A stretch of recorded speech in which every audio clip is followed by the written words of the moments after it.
Hello দর্শক, আসসালামু আলাইকুম। আশা করি সকলে ভালো আছেন। তো দর্শক দেখতে পাচ্ছেন আমরা আমাদের চাষের জমিতে কীভাবে এই ঢেঁড়স সবজিগুলো চাষ করতে পারি।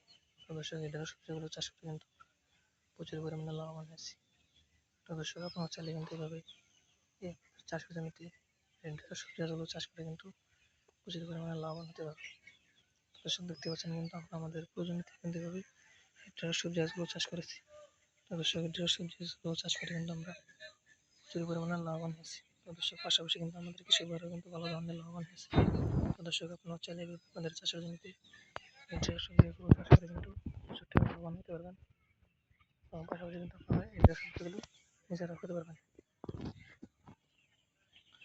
তো দর্শক এই ঢেঁড়স সবজিগুলো যদি আপনারা চাষ করতে চান তাহলে আপনাদের এই ঢেঁড়স সবজি গাছের বীজগুলো বাজার থেকে আনতে হবে। তারপর সেই বীজগুলো আপনাদের জমিতে ছিটিয়ে রোপণ করে দিলে কিন্তু এরকম আপনাদের ঢেঁড়স সবজি গাছগুলো কিন্তু আস্তে আস্তে বড় হয়ে যাবে। যখন বড় হয়ে এরকম আপনাদের কাছে কিন্তু প্রচুর পরিমাণে ঢেঁড়স সবজিগুলো ধরবে। তারপর ঢেঁড়স সবজিগুলো যখন বড় হয়ে যাবে তখন সেগুলো আপনারা তুলে নিয়ে বাজারে বিক্রি করতে পারবেন এবং পাশাপাশি আপনারা নিজেরাও খেতে পারবেন।